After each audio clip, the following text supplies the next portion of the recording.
Bueno, vamos a conversar un poquito sobre la evaluación de la experiencia de aprendizaje virtual. Vamos a pasarla a Natalia, por favor. El objetivo para este módulo es con que viéramos cómo se puede configurar, diseñar y incorporar actividades de evaluación de la experiencia cuando desarrollamos un curso. Y ahí estaríamos hablando de las evaluaciones tipo diagnóstico y de las evaluaciones de proceso, ¿no? Aquí vamos a hablar un poco entonces del valor de evaluar la experiencia y escuchar las opiniones de los estudiantes y la evaluación de la calidad del entorno de aprendizaje en línea, que son las encuestas predefinidas que contempla por lo menos una plataforma como la de Moodle, que es donde tenemos el EVA de la universidad. Pasamos, Natalia, por favor. En este caso, de la clasificación de la evaluación que vimos en el módulo anterior, hay una en particular que habla de la evaluación según su función. Y dentro de estas funciones, entonces tenemos la función diagnóstica, que es precisamente lo que acabamos de mencionar, que se trata de comprobar hasta qué punto se han conseguido los objetivos propuestos o, en todo caso, determinar los grados de identificación, pero también la evaluación diagnóstica se utiliza para valorar, caracterizar y determinar algunos rasgos en los estudiantes con los que vamos a trabajar. De esta evaluación o con estas características hablamos un poquito más adelante con una de las encuestas predefinidas que tiene la plataforma de EVA. También existe la evaluación orientadora, que su estructura y sus componentes va a incidir en la manera como revisamos la planificación y el desarrollo de las actividades. De alguna manera u otra es una retroalimentación de lo que estamos desarrollando y que nos permite ir haciendo ajustes en el proceso de enseñanza. La predictiva, que de alguna u otra manera es consecuencia de las anteriores, permite definir y establecer las posibilidades de nuestro programa y de nuestros estudiantes, que tiene que ver con esa reorientación y esa redefinición del proceso de enseñanza. Y de control y seguimiento, precisamente porque haciendo estas valoraciones se apunta a garantizar la máxima calidad del proceso y la satisfacción de todos los participantes, tanto estudiantes como docentes, pero tomando en cuenta que la evaluación no solamente es un proceso vista desde esta perspectiva, no es solamente un proceso docente-estudiantes, sino que también pueden participar otros agentes para hacer evaluaciones diagnósticas, evaluaciones orientadoras, predictivas o de seguimiento. De forma tal que un poco repasando estas clasificaciones que estaban en el módulo anterior, la visión de las encuestas predefinidas tendría que ver con contemplar la evaluación desde una concepción un poco más integral y no solamente desde el punto de vista de la evaluación de los aprendizajes, desde la visión de la evaluación sumativa y un poco la evaluación formativa que hemos hablado antes, sino que tiene que ver con un carácter un poco más integral de la evaluación como parte del proceso de desarrollo de un curso y de una unidad curricular. Avanzamos, Natalia, por favor. Bien, entonces, en esta conversación vamos a hablar un poco de las encuestas predefinidas de Moodle, en principio porque más o menos cierran con cierta coherencia teórica lo que vimos desde el módulo de las perspectivas teóricas de la enseñanza virtual. Porque las encuestas predefinidas de Moodle, como su nombre lo dice, ya vienen preestablecidas, pero además vienen diseñadas desde las perspectivas teóricas que subyacen a este tipo de enseñanza, que son las perspectivas constructivista y conectivista. Pero ofrecen un valor agregado, que no es solamente el hecho de que nos permiten evaluar el proceso o evaluar de qué manera viene o cómo viene, con qué perfil viene el grupo de estudiantes o cómo el grupo se ha sentido con la experiencia de enseñanza virtual, sino que además nos ofrecen dentro de esos indicadores que están allí predefinidos un conjunto de aspectos que nosotros podemos considerar a la hora de proponer nuestro curso en la plataforma. de algún modo u otro, hablábamos cuando estuvimos conversando sobre los instrumentos de evaluación y cómo se establecen aspectos e indicadores y cómo esto a su vez incidía en la forma de diseñar las rúbricas en una tarea en Moodle. De alguna manera u otra, estos ítems que aparecen en estas encuestas me ofrecen aspectos, me ofrecen indicadores que como facilitador son cosas que se están evaluando del desarrollo de la experiencia.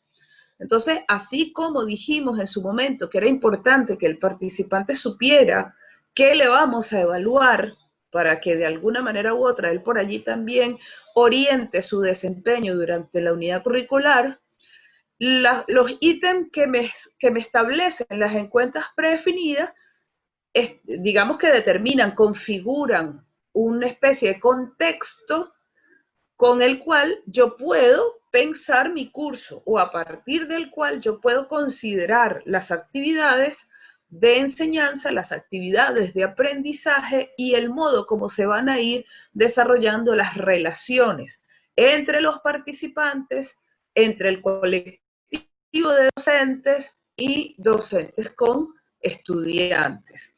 Es como que me ofrece también un mapa de ruta, de aspectos a considerar. Entonces, las encuestas predefinidas, como lo digo, ya traen unas preguntas establecidas. Estas preguntas se desprenden de unas posturas teóricas que más o menos vimos ya en el módulo correspondiente a las teorías del aprendizaje y como dice aquí, nos proporcionan ya unos instrumentos que han sido verificados y que permiten y emular el aprendizaje en contextos de aprendizaje en línea.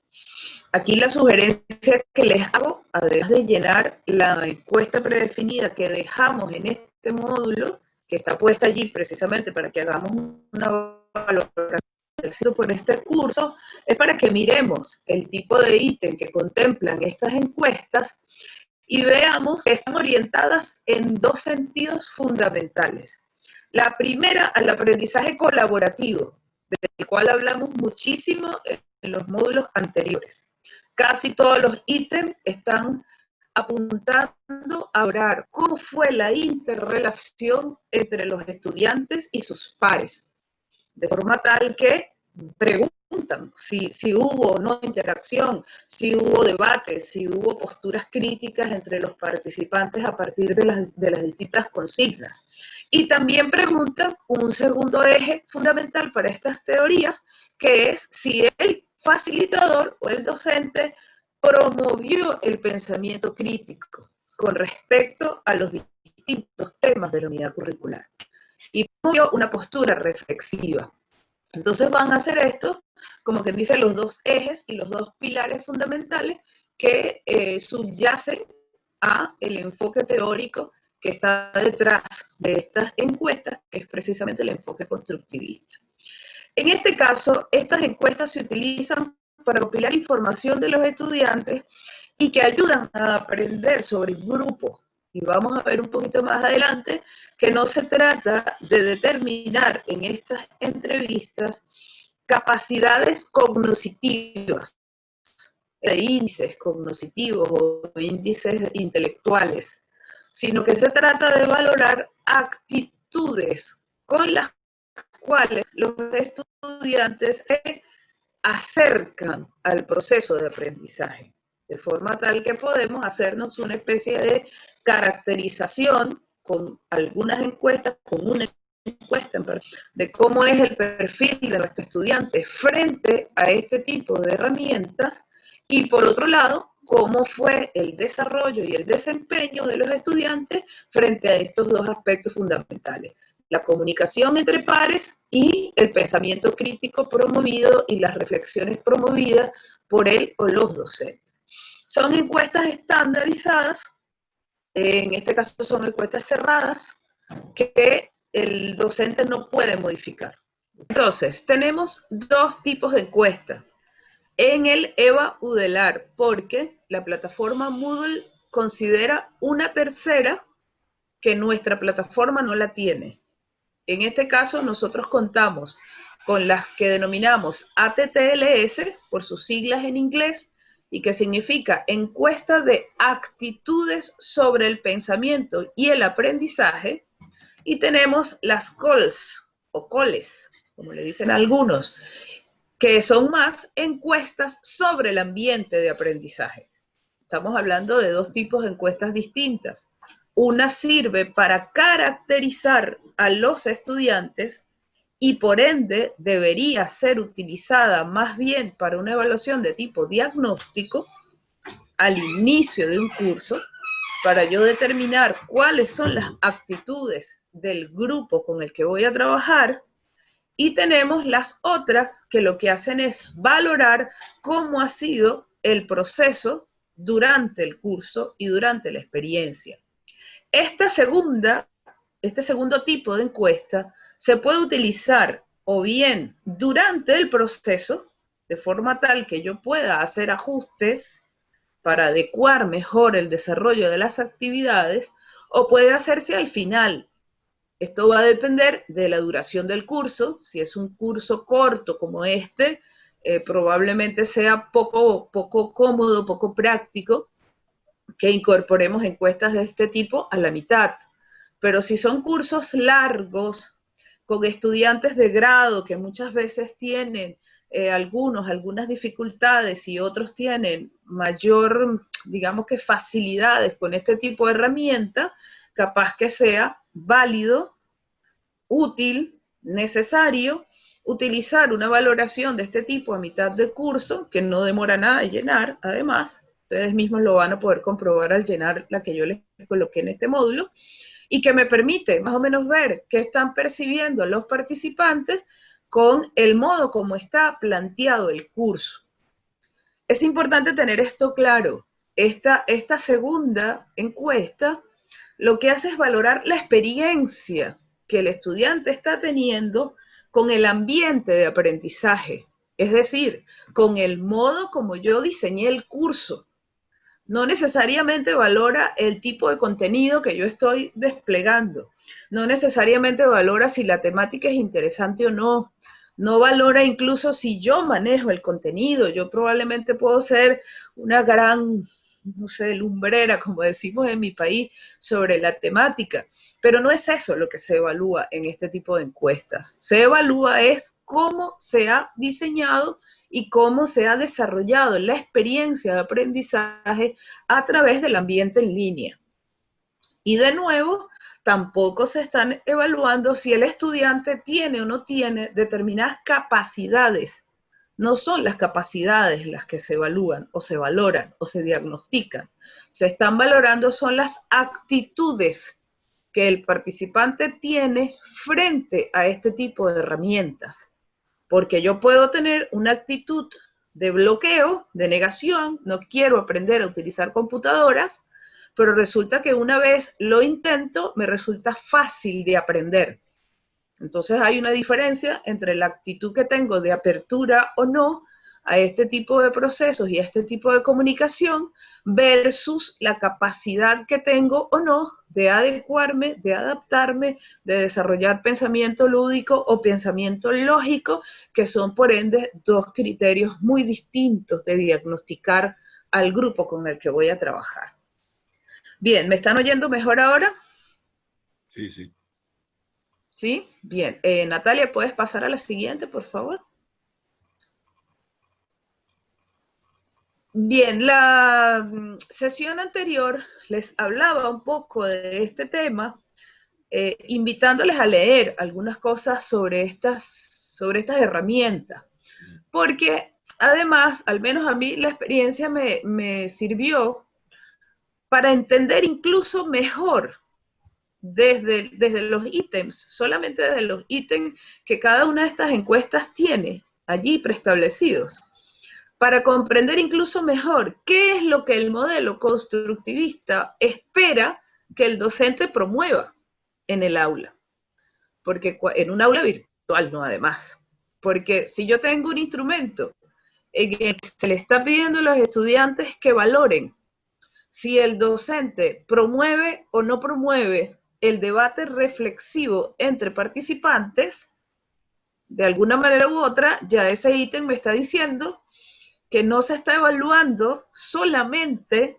la claridad con la que yo expongo un contenido o la profundidad con la que yo manejo un tema, sino que también se está valorando mi capacidad como docente de promover actividades colaborativas entre los participantes y de proponer actividades de enseñanza donde el estudiante sea activo, que sean actividades más de corte dinámico y donde el estudiante de verdad pueda producir colectivamente un determinado saber o un determinado conocimiento. Entonces eso como que abre un poco más, mejor dicho, ofrece más elementos para comprender el modelo de enseñanza que, repito, subyace detrás de lo que es estas plataformas de gestión del aprendizaje. Para hablar un poco de las ATTLS, ahí está mencionado cuál es el autor, que es Gagliotti, y plantea dos categorías fundamentales con las cuales se maneja este diagnóstico, que es el conocedor conectado y el conocedor desconectado. Ya a mí eso me da una pista. Todos los estudiantes son conocedores. No hay ninguno que no lo sea. Solo que tendrá distintas maneras de conocer. De nuevo, pensando en un contexto virtual. Y el conocedor conectado es entonces aquel estudiante o aquel conocedor que disfruta más del proceso de aprendizaje, que es más cooperativo, que es más, aquí lo llaman simpático, es decir, se comunica con más facilidad y no tiene problemas para construir el aprendizaje cooperativamente. Interactúa en los blogs, comenta con el otro, agrega cosas, a tal idea le plantea otra, y entonces le es fácil interactuar, se conecta con facilidad. De ahí este concepto de conocedor conectado. Con este tipo de participantes es mucho más fácil desarrollar actividades de corte cooperativo. Mientras que el conocedor desconectado es, no quiero utilizar la palabra individualista de forma despectiva, pero es que le cuesta un poco más participar en la construcción cooperativa, no participa tanto en los foros, no intercambia tanto, no hace tantas cosas a modo de debate como construcción, pero es más profundo en la crítica, es más audaz en la argumentación, y tiende a ser, por ende, más fácil con este tipo de estudiantes llevar a una elaboración crítica un poco más exhaustiva. ¿Sí me explico? Entonces hay como un perfil más interactivo y un perfil que tiende a ser más bien argumentativo, aunque interactúe poco. Hay algunos autores que piensan que estos dos perfiles son excluyentes entre sí. Es decir, que el que es conectado no desarrolla tanta profundidad argumentativa, mientras que hay otros que consideran que es posible tener un estudiante que desarrolle un estilo de aprendizaje combinado en el que pueda comunicarse con facilidad, construir de manera interactiva y a su vez tener un momento en el que puede elaborar una crítica bien argumentada, precisamente nutrida a partir de ese intercambio con los debates y con la construcción de los otros participantes. Reiteramos, se habla de las actitudes que se tiene frente al aprendizaje a través de las plataformas, no de las capacidades o de los poderes intelectuales, como dice en esta presentación. Entonces, como vemos, este tipo de encuesta es una encuesta que se utilizaría más para diagnosticar y que por ende se recomienda su uso al inicio de un determinado curso. Les repito, aunque no la incorporemos, porque capaz que nos cuesta un poco, como nos han costado en las reflexiones anteriores, otras cosas para avanzar en estas modificaciones, les invito a que en su curso, donde dice añadir actividades y recursos, inserten este tipo de encuestas y vean los ítems que plantea, para que veamos el horizonte de aspectos que nos ofrece pensar en cuanto a las características de nuestros estudiantes y las otras encuestas en cuanto a las características de nuestro curso, porque incluso nos permite ver cosas que capaz que no nos hayamos planteado hasta ahora como posibilidades para las actividades de enseñanza. Bien, Natalia, avanzamos, por favor. Sobre estas encuestas yo les propuse un par de materiales de lectura. No es mucho lo que se consigue, no es mucho lo que la gente escribe sobre este tipo de herramientas porque no se utilizan con frecuencia. Al no utilizarse con frecuencia, pues son pocos los hallazgos que se han podido reportar sobre qué aportes generan este tipo de herramientas para cursos de diversos perfiles. Entonces les compartí un par de materiales que me pareció que ofrecían algunos aportes sobre el uso de este tipo de recursos. En el caso de las encuestas COLS o COLES, se habla entonces que son útiles para la evaluación de la estrategia o de la experiencia de educación en línea. Se utiliza para identificar estas 5 tendencias fundamentales, que no son 6. La relevancia de lo que nosotros estamos proponiendo como temáticas. ¿Es relevante lo que estamos planteando en el contenido o no es relevante? La reflexión, ¿estamos promoviendo, estimulando o no la reflexión dentro de las actividades? ¿Estamos o no promoviendo la interactividad entre pares? Y no solamente entre pares estudiantes, sino entre pares docentes y entre docentes y estudiantes, especialmente en aquellas unidades curriculares donde hay colectivos docentes y que muchas veces vemos que es un solo el docente el que interactúa o el que participa cuando tenemos matrículas muy elevadas y muchos estudiantes esperando recibir orientaciones y respuestas por parte de los facilitadores. Estamos ofreciendo soporte por parte de los profesores, que tiene que ver con esto que acabamos de decir. Estamos ofreciendo soporte entre colegas, que es el soporte entre pares. Los estudiantes se están sintiendo acompañados entre sí. Se está promoviendo una apropiación correcta de la comunicación, que tiene que ver con la interpretación propiamente dicha, es decir, estamos dando una información clara, lineamientos claros, instrucciones claras, los estudiantes están comprendiendo bien lo que se les está transmitiendo desde el punto de vista de los lineamientos para el trabajo, no solamente desde el punto de vista de los contenidos teóricos o prácticos que tiene la unidad curricular.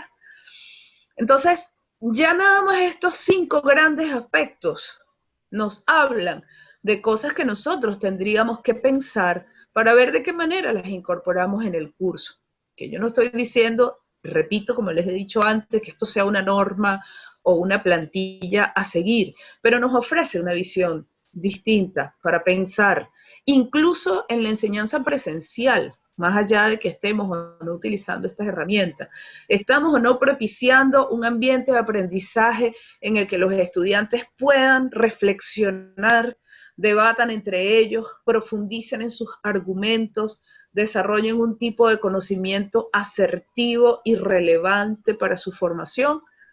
¿O estamos haciendo la misma práctica convencional en la que seguimos repitiendo lo que ya hemos hablado en otros encuentros anteriores? Bien, Natalia, avanzamos. Nos falta una sola lámina por acá. Este tipo de encuestas, si bien estos 3 aspectos se refieren sobremanera a las encuestas COLS, que son para valorar la experiencia de aprendizaje, estas 3 afirmaciones aplican también para las encuestas anteriores, porque de nuevo tienen carácter orientador. Se trata entonces de explorar las capacidades interactivas de nuestro curso virtual para integrar a los estudiantes en prácticas dinámicas. Lo hemos dicho también en otras oportunidades, el curso no puede ser concebido de forma estática, de manera que entonces repitamos lo que se ha venido presentando, que es que abrimos el curso, colgamos allí los materiales y no hay interacción entre los estudiantes, lo único que los estudiantes hacen es entrar a bajar las lecturas y se acabó, y elaboran un escrito y lo mandan por correo, y muchas veces no hay posibilidades de interacción entre ellos, ni mayor interacción con los docentes. La idea es ofrecer precisamente instancias interactivas que permitan dinamizar el proceso de aprendizaje. Los estudiantes, o sea, se ve desde este punto de vista a los estudiantes como conceptualizadores activos dentro de ambientes interactivos. Un poco lo que veníamos hablando desde la perspectiva conectivista, que el participante es un productor de conocimientos y estos conocimientos no son solo grandes teorías o grandes descubrimientos, sino que son conocimientos desde el punto de vista de producción de espacios, de enlaces, de información, de reflexiones, de comentarios, de debates a través de distintas plataformas, de distintos medios. Acá un poco cobra una visión muy distinta la palabra medios y por ende un poco la reflexión que hiciéramos antes acerca del docente como mediador del proceso de aprendizaje. Luego, desde esta perspectiva, se procura la colaboración reflexiva por parte de estudiantes. Hemos redundado bastante en torno a esta idea de la construcción colectiva de nuevas configuraciones dentro de cada curso, nuevas configuraciones teóricas, nuevas configuraciones metodológicas, nuevas experiencias de aprendizaje. Este tipo de cosas capaz que fuera de contexto no se comprenden mucho y suenan así como medio utópicas o medio poéticas, pero cuando estamos en el contexto de una determinada unidad curricular y que nos permitimos la posibilidad de generar instancias interactivas, instancias de diálogo, tanto en lo teórico, en lo epistemológico, en lo metodológico, como en algunos contenidos procedimentales, podemos ver cómo hay producción de ideas, de reflexiones, de problematizaciones que se dan en el seno de los estudiantes, que algunas capaz que no nos gusten del todo, algunas capaz que nos incomoden, algunas que probablemente no estén dentro del cuadro de posturas que nosotros tenemos, pero de eso se trata la producción de conocimiento y más aún en el seno universitario, de generar un espacio en el que se puedan producir disertaciones, problematizaciones y reflexiones más allá de la mera repetición del contenido por el que estamos transitando. Que no estamos diciendo que es que el estudiante no deba saber y no deba conocer todas esas cosas que se han producido en el campo disciplinario en el cual se desenvuelve y se está formando. Pero aprender no se limita solamente a conocer esas informaciones, sino también a tener la libertad de producir nuevas ideas y problematizar lo que ya existe. En este sentido, una de las cosas en las que más se enfoca es precisamente este tipo de estrategia, es en desarrollar la capacidad de comunicación y de integrar diálogos abiertos y críticos entre pares y con los docentes. Yo debo confesar que capaz que eso es lo que en este curso estuvo faltando. Yo no sé, no puedo evitar interrogarme si las estrategias fueron o no las más idóneas, y eso incidió en que muchos participantes no escribieran en los foros, por ejemplo, y no se permitieran intercambiar con sus pares sus dudas y sus inquietudes. Tuvimos incluso en un par de días unos aportes y unos planteamientos que nos hizo Eugenia y vimos que hubo algunas respuestas y de algún modo con eso vimos de lo que se trata el asunto. Tengo una duda sobre esto, no sé qué herramienta utilizar y bueno, yo ofrezco unas, pero hay quienes puedan tener otras tantas y entre esas otras tantas todos aprendemos. Entonces, de pronto alguien ofrece una que yo no conozco y esta otra me sirve para complementar las que ya tengo y otra persona no conocía las que yo utilizo y así vamos entre todos dándonos ideas y dándonos sugerencias y compartiendo las experiencias que estamos teniendo con este tipo de saberes que son novedosos para muchos y para muchas de nosotras. Bueno, Natalia, creo que esta es la última diapositiva que tenemos. Por allí les estoy dando de antemano las gracias por habernos acompañado. Este es nuestro último encuentro. Y bueno, me tiene muy emocionada en medio de todo. Y si quieres, dejas de compartir, Natalia, por favor.